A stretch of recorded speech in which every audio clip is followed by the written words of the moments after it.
It's just the evolution of SEO. The same way that you would optimize your website is the catalyst to appear and rank in all of these LLMs. Google would rather send traffic to the expert than the person who's a jack of all trades, master of none. I can bring you all the legitimate traffic in the world, but if your website looks like it was built in 2002, that's a problem. Nowadays, attention is so scarce. You have to be able to bring someone to your website and immediately give them value, because if not, they're going to the next person in line.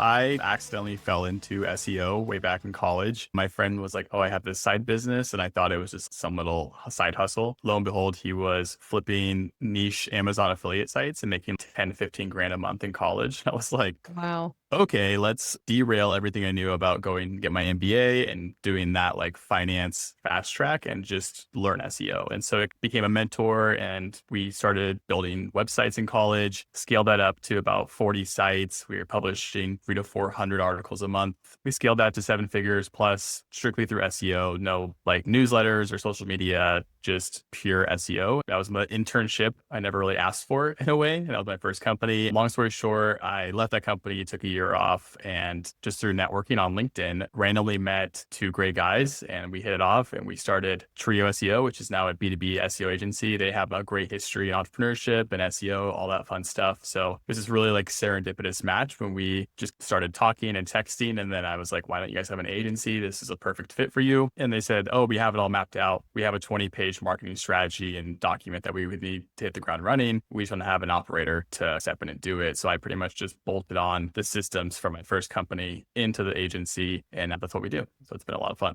Did you drop out to pursue this once you realized I can actually make money before going into debt to make money? No, I wish. I still got my finance degree and finished. I just went from a 3.9 student down to a 3.0 and kind of sat in the back of the class and built websites while I was taking notes. Yeah. You're like, you know what? This is part of the path, but this isn't the full path. We're just going to C's get degrees kind of thing. Sounds like a little better than a C average, but awesome. I love Exactly. it. I wonder, I'm so intrigued by this because my husband's been in higher education, not as a professor, but more staff. And we've both kind of looked at this and thought, where's going to be the breaking point? And on this show, we obviously advocate for following a different path than just thinking you have to get a college degree to then be successful. You can make money in those 4 years, or at least learn how to make it. And I'm just wondering where we're going to finally have this crossover of, instead of people who are teaching the theory, you're being taught by the people who are actually out there building the businesses. Because really doing the apprenticeship, even though you're kind of thrown into one, it wasn't really the plan. That's where you really learned how to make money, not in the classroom. But I'm sure there's some still good philosophies and things you learned in formal education. Just there's nothing that beats that hard-earned life experience of failing fast, right? Oh, 100%. And based on just studying finance, it was awful. It was a really hard path. I got really good at spreadsheets, so I came out on top in that. But yeah, just the college networking project experience, you're forced to engage with people that are annoying at times, and you have to just collaborate. I think that will always be a really strong aspect of college. And I'm a firm believer in higher education. My wife has a doctorate, family side all has degrees in higher education as well. And so it's very ingrained. But yeah, once I got a taste for that, and I think the other thing too is that many people are always looking for a mentor and expecting to find a retired, successful person who is light years ahead of you, when really it was my best friend who was 6 months younger than I was. So it just reshifted how I looked at things and reset expectations for me.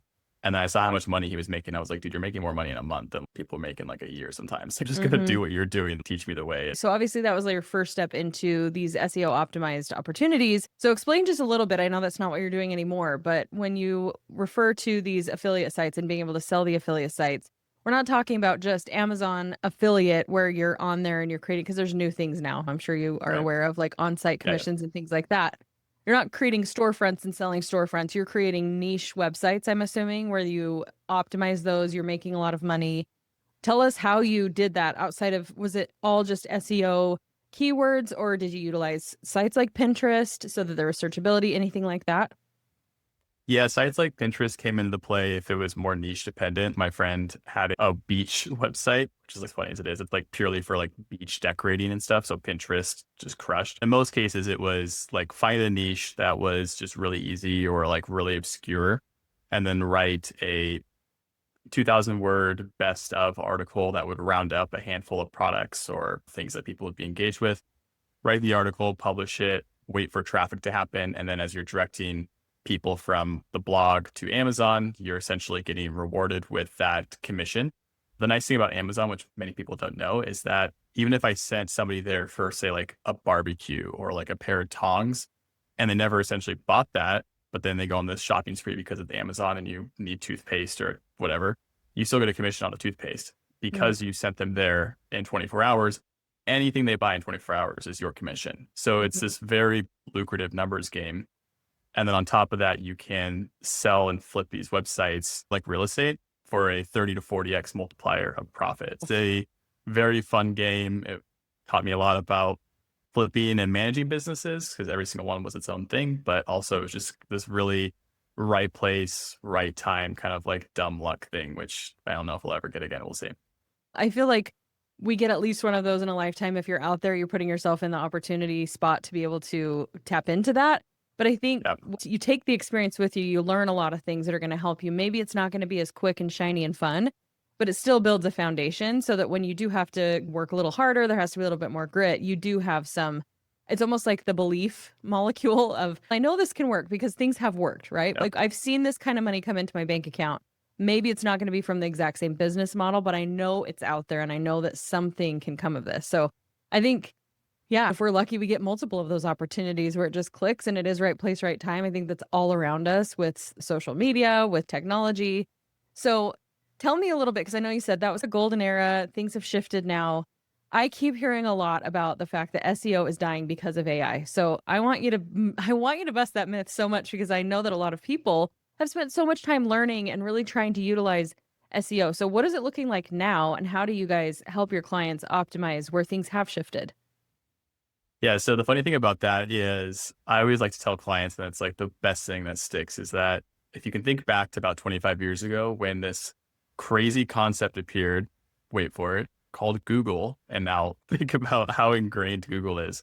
The same thing is going to happen with AI and ChatGPT, and it's just the evolution of SEO. From what we've seen, the same way that you would optimize your website is the catalyst to appear and rank in all of these LLMs. People are starting to get wind of that, and now they're ranking and wondering, oh, am I ranking in ChatGPT? My competitors are. Like, let's do a quick search. Oh, how do I rank? Because I'm not. And so now it's like this SEO 2.0 from some degree, where I think that SEOs are pretty much going to be in position to sell pickaxes or in a gold rush, essentially, once Mm, it starts clicking and thinking about it. And we've already seen that from our clients and new people that are interested in trying to figure this out. And yeah, we essentially just do the same thing and it seems to work.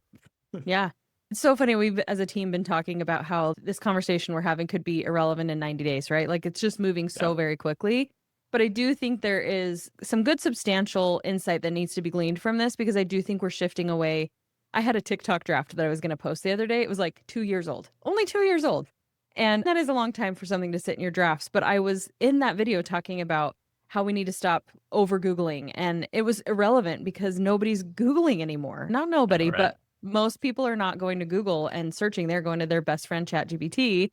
With that being said, can you explain a little deeper what you mean by optimizing these LLMs, which is learning models, language learning models? Yeah. Essentially, you just want to create very easy to understand conversational content. I think that, at least in the B2B space, many people try to use jargon and make it seem way more professional. Who are you trying to impress? If Mm, I can't understand what you're selling, you need to dumb it down a little bit. I think that mhm. the clarity will always win.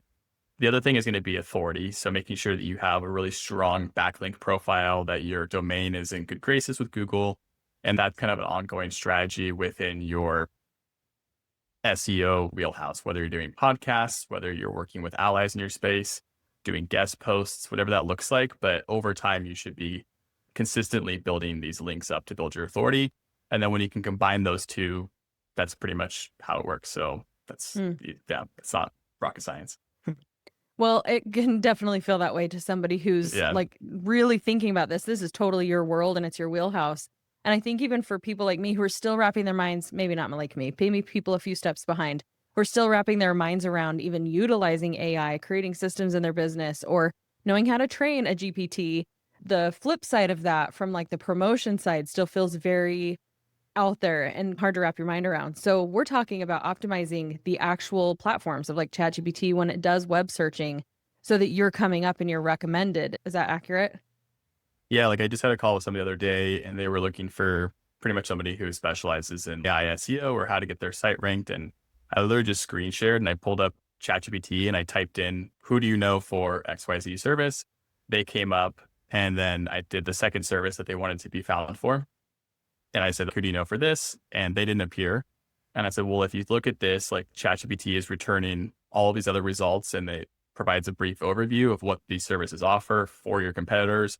And I said, do you see how easy and simple it is to understand exactly what they do? But then if I pull up your page, it's just littered with jargon that has zero overlap between what Mhm. ChatGPT returned and what you're actually trying to showcase on your webpage. I was like, if you just look at this and look at that, you can see that there's a clear disconnect. So let's go rewrite that page to almost align with what ChatGPT is pulling in so that Mhm. you can at least have a fighting chance of having that overlap Venn diagram in what is already working and where you guys need to get to.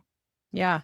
So it's pretty much the same thing that we were doing before with optimizing our websites. It's just instead of it being so keyword heavy and trying to think in terms of searchability, you're really trying to think the way people are speaking, right? I mean, we do this in content creation, and I'm constantly telling ChatGPT when it's giving me content ideas, stop using my jargon. I know you know my brain, but stop thinking like me and think like my consumer or my buyer.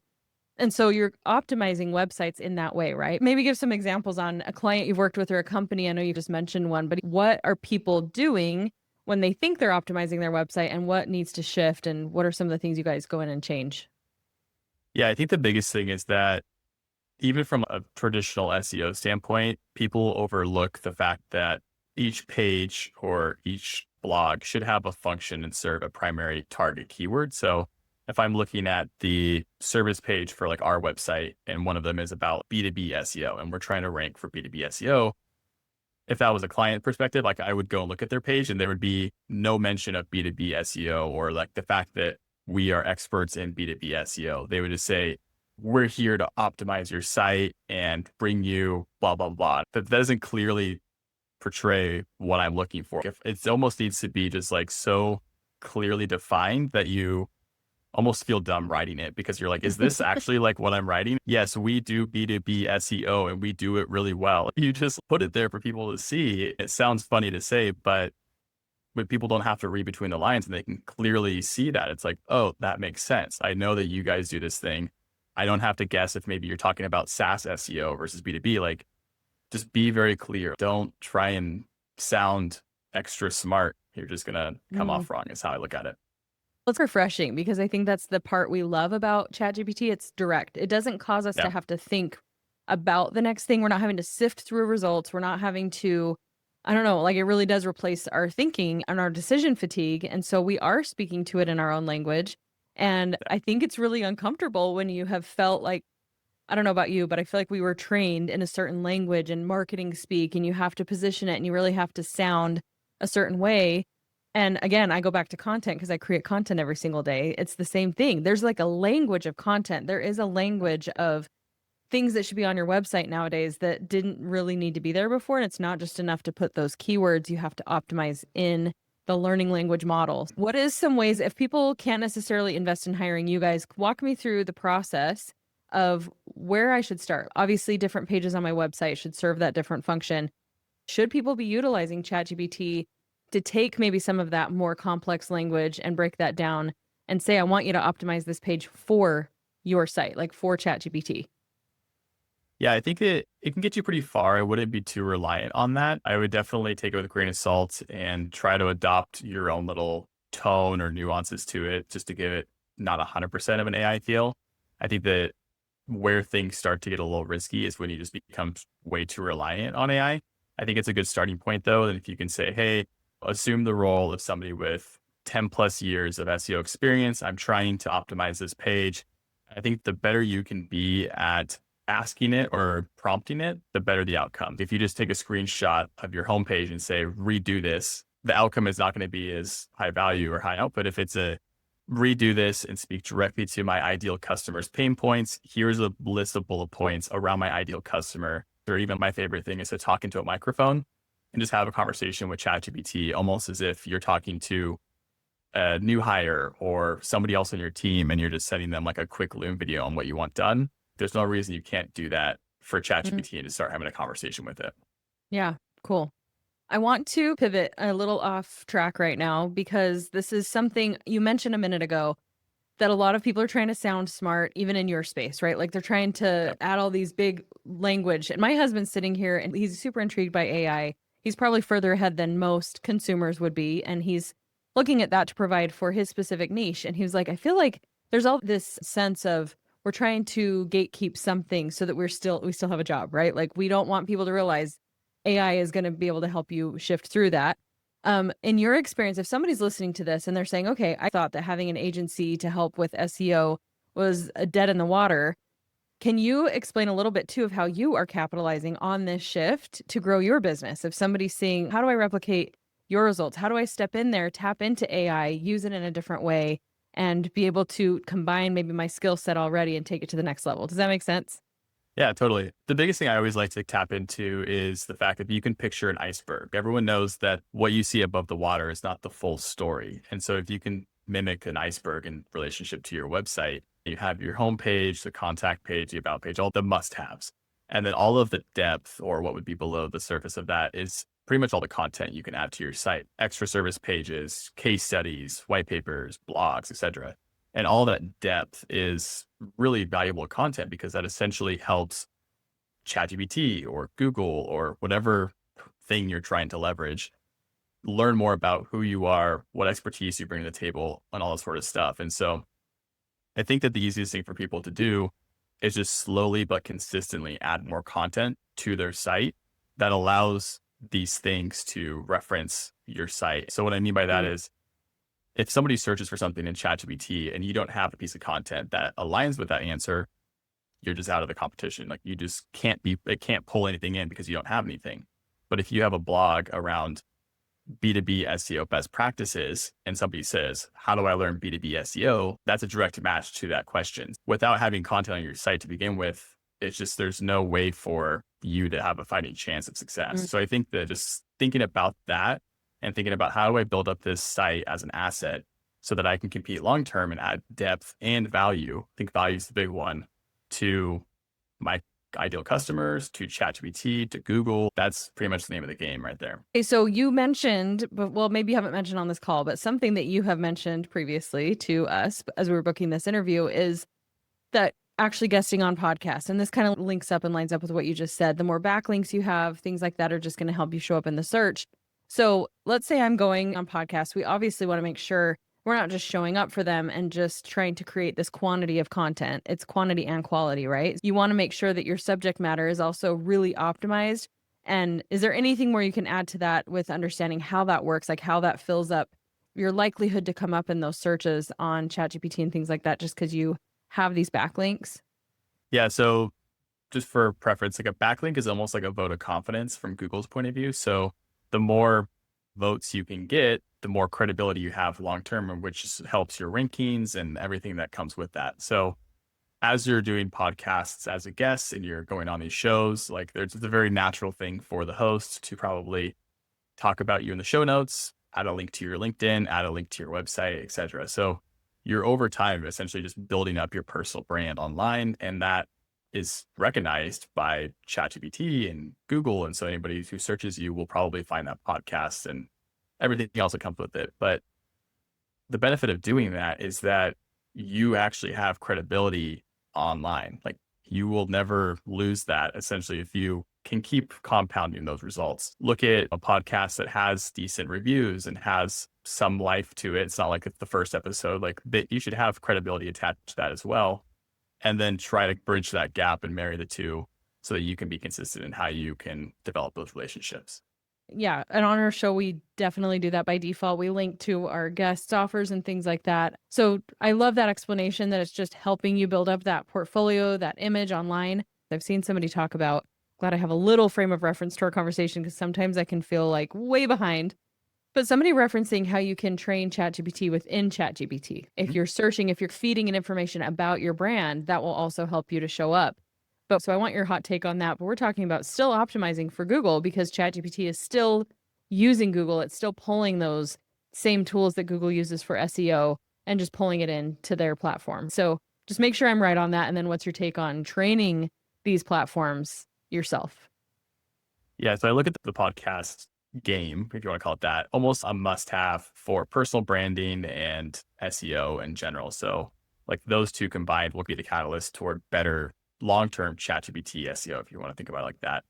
For example, like I do 3 to 5 podcasts a week. So if I look back at the end of the month, I'm going to have 12 to 15 backlinks just steadily rolling in on the site. So that is pretty powerful stuff at the end of the day.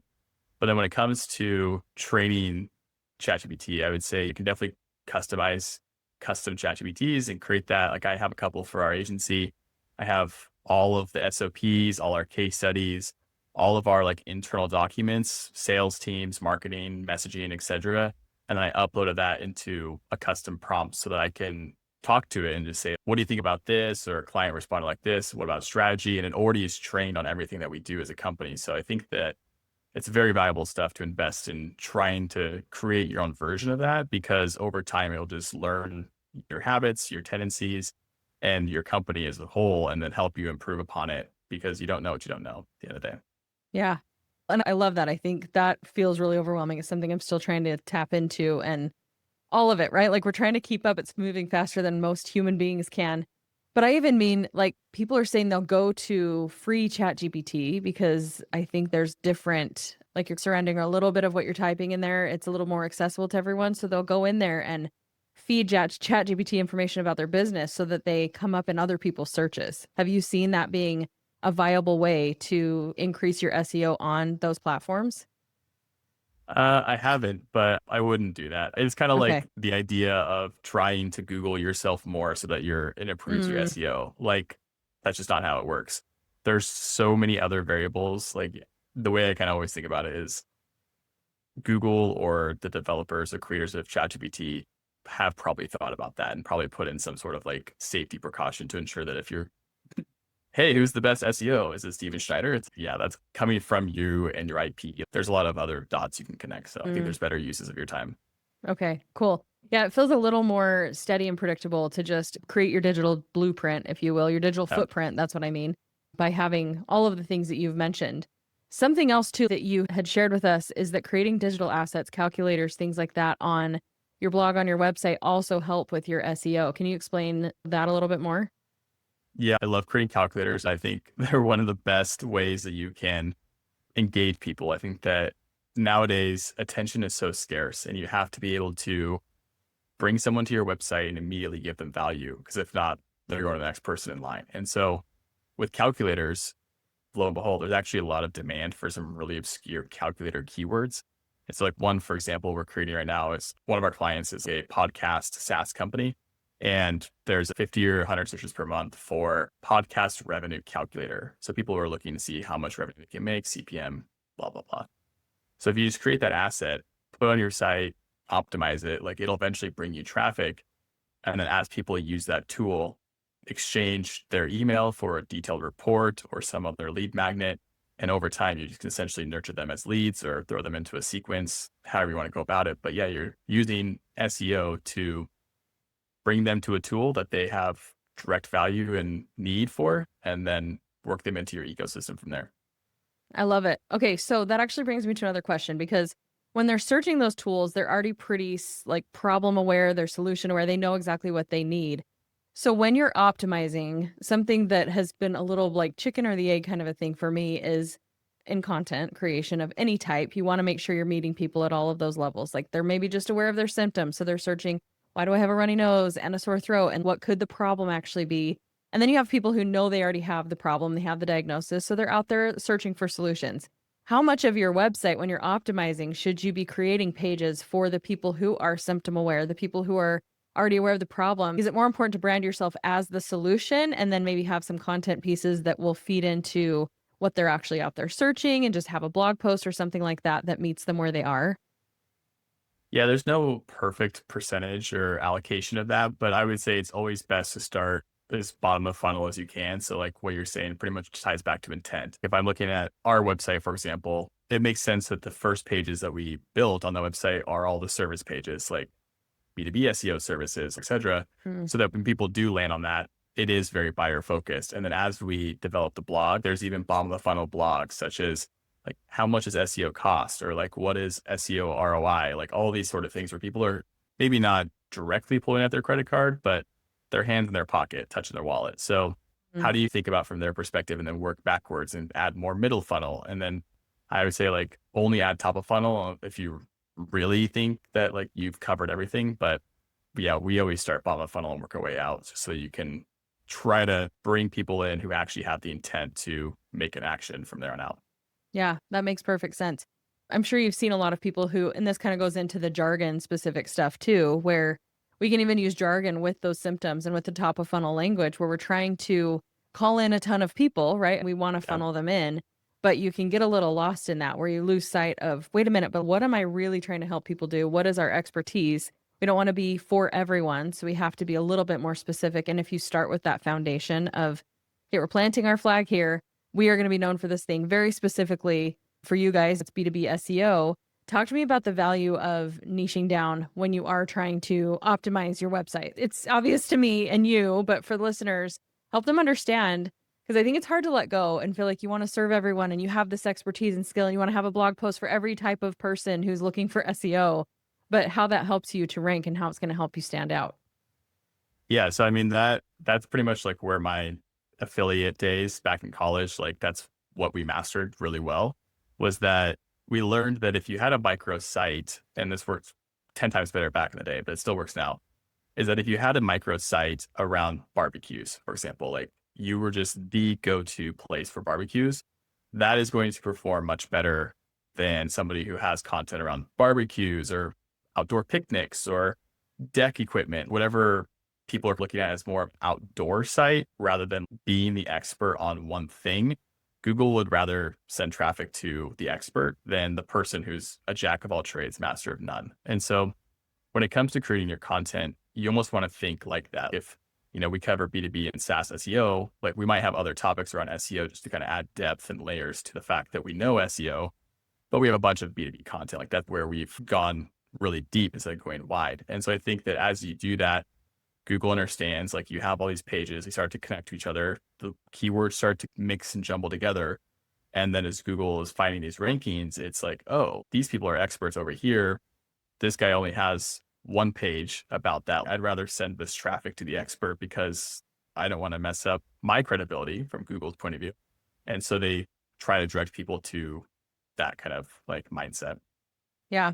And even in what you guys are doing, because I think it depends, right? It depends on how saturated that thing is. When you guys were creating these websites for barbecues, did you ever go more specific than that? Like barbecues for dads or barbecues for a certain subset of people? Like at what point do you know you need to call in a specific person? So it's not just SEO. You're not just the SEO masters for optimizing with AI or whatever. What do you recommend knowing when to even filter that a little bit further?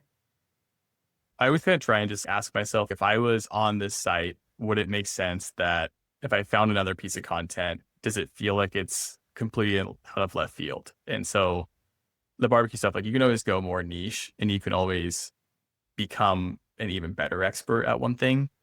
But there's always going to be diminishing returns, because if you have to build 2 or 3 websites to accomplish the same goal, now you have to do 2 to 3 as much backlink building and brand awareness and all this sort of stuff. And so it's almost better just to pick your niche, run with it, and think long term, and then just avoid the carrot on the stick and don't add on services that feel like, oh, we could really branch off. No, just stay focused, do the thing, become the expert in the space. Yeah, cool. Okay, so I want to come back to the podcast guesting thing for a little bit, because I think I touched on this, but I don't know if we went super deep into, because I asked multiple questions at the same time. Does it matter to ensure that like the podcast, so for us as an example, we're hosting this interview with you, we're going to create show notes for that. Does it matter that you're dictating so much like the language on the blog post? Obviously, you want to be super on track with what you're talking about on each episode, but does it matter the keywords in the blog post title they use, or is it just mostly matter that they're linking back to you somewhere in the blog post? How much do you control the narrative, I guess is what I'm saying, and make sure that you are really optimizing that time? Because you can go on a show and have it really not serve you if they don't really link up properly. For sure. Yeah, the core part is relevance. If we're talking about SEO and I'm getting a link back to my website for SEO, that's plenty. It would be way Mm, different if I went on a website or I went on a podcast around like mountain biking. I don't know anything about mountain biking. Like they would never have me on. If I got a link from that website, assuming that I did go on, Google would be like, why do you have this random mountain biking link to your SEO website? There just has to be some overlap, whether it's mm. super specific SEO to SEO or even broader, like in general marketing. Like I probably wouldn't go on a M&A, mergers and acquisitions podcast. So relevance is key. The blog post that anybody would create doesn't really matter. That's your own blog. Like you own that. The one thing that you can really do, which is really easy for people to take action on, is to customize or think about what the anchor text is of where that backlink is that connects to your site. And so, for example, like in my bio, it might say Stephen, co-founder of Trio SEO, like that Trio SEO keyword would be linked to our homepage. And then it's a comma, a B2B SEO agency. And then that B2B SEO agency phrase could link directly to the B2B SEO service page. So Mm. in that sense, you're getting one link to your homepage and one link to a really niche service page or offer. And I think that also makes sense for the host perspective too, because if there is somebody who finds value in this episode and they want to learn more about services, you're saving them an extra click from going to the homepage and trying to navigate all that messy water. Now just go to this page. I can help you out. So kind of a Yeah. win-win from that point of view. Yeah, and it's free. It doesn't cost us any more money to put more than one link in there. I think that's Exactly. just the playground we're in. Everybody knows the game we're playing, and we're super happy to promote each other and help each other to grow because we're, at the end of the day, here to serve our audience and our listeners and making sure we're making their job as easy as possible. You mentioned as well linking to your LinkedIn. I know a lot of people will say you want to own the traffic. So for sure we want to link to your website, but do we need to be worried about linking to anything outside of our website? Those searches when our LinkedIn profile is optimized, and does that start to rank as well? Because we don't own the LinkedIn URL, but does it still help us? Oh, absolutely. Yeah. LinkedIn should be 100% dialed in, especially if you are trying to generate business from your LinkedIn. Like the personal branding game on LinkedIn has blown up over the last couple of years. And then as far as owning the traffic, like, sure, but also, yeah, you just got to play the game. That's just part of the rules. I think that the benefit of linking to your LinkedIn in a author bio or wherever you choose to do so is the fact that you're proving you're not AI. It's so Mm, easy to create an AI persona. Like I just had someone on our team message me today and say, hey, someone's trying to scam my email impersonating you. And I'm like, that's not me. So like adding that authenticity that says, hey, this is actually me. Go to my LinkedIn. It's the same photo. Like this is all legit.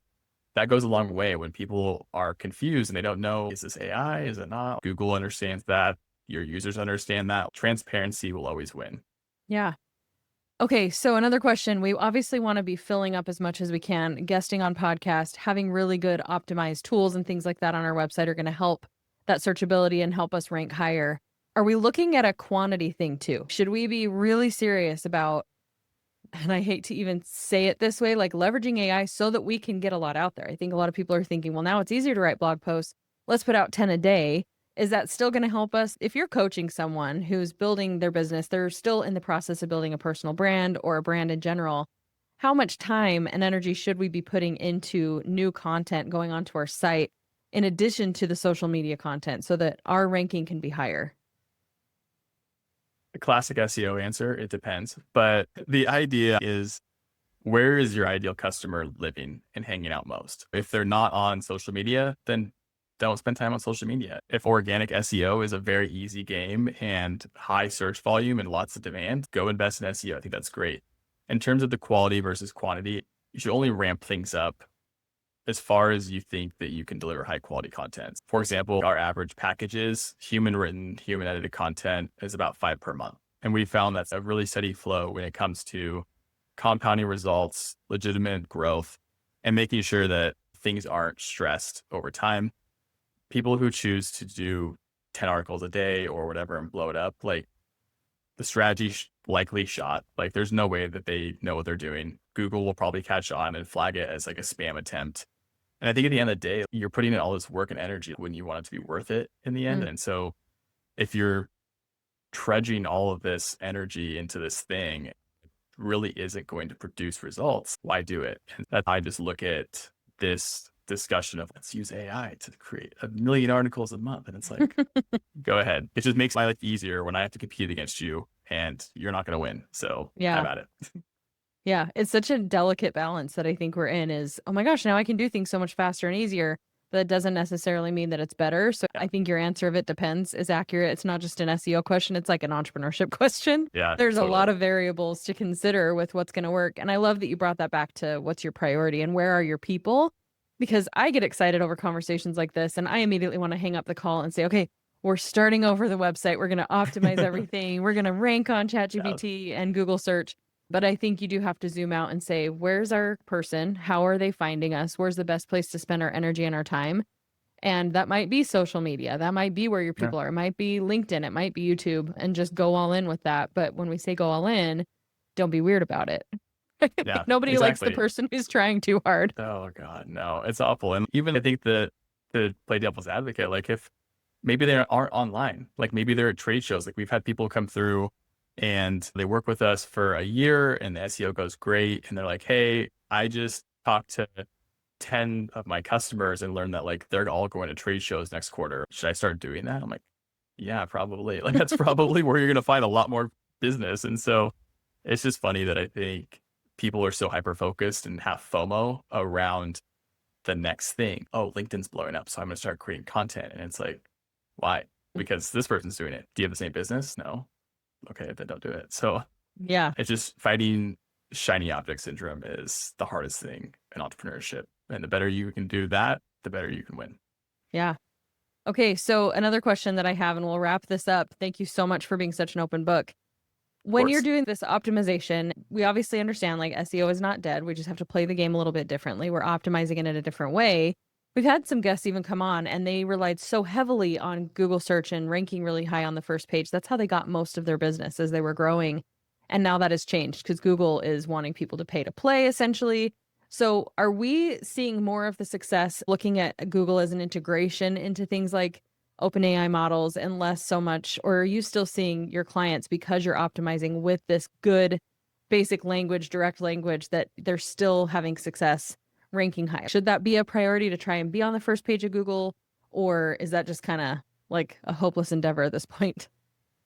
Yeah, I think it's a yes and answer for that. Mm. I think that you'll always find value if you rank first. Yeah. I find it hard to believe that anybody would be like, I don't want to rank first for my ideal customer's keyword. Yeah. The other thing too is that it just gets harder, I think. And it's more difficult to get that click to conversion in a shorter time frame than it used to be. And so if you publish a blog, it's not going to be the immediate life-saving strategy of your marketing division. You should have a lead magnet, and you should have a newsletter. And once people land on the site, you should try and figure out how to talk to them and how do you nurture them and throw them into a sequence and reel them back in. And I think that people look at SEO and rankings and this organic traffic as a crystal ball, magic 8-ball solution to everything. And it's like, no, I can bring you all the legitimate traffic in the world, but if your website looks like it was built in 2002, that's a problem. We need to reassess like the actual core problem.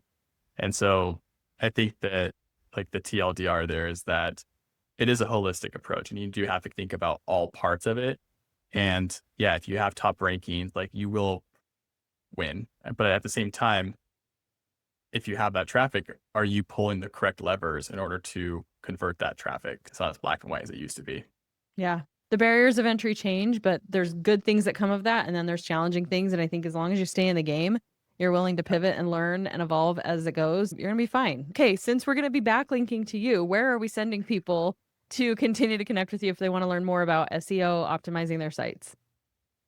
Yeah, you can reach me on LinkedIn if you ever want to talk or just talk shop. I'm always on there. I post daily content. You can reach me through the website. I always like to joke that if you can't find me online, I'm doing my job wrong. Yeah. You can, So true. yeah.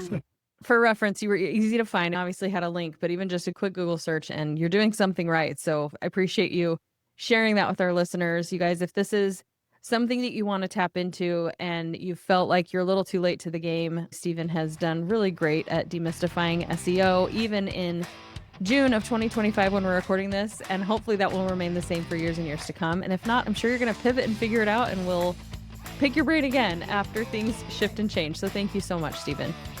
Thank you.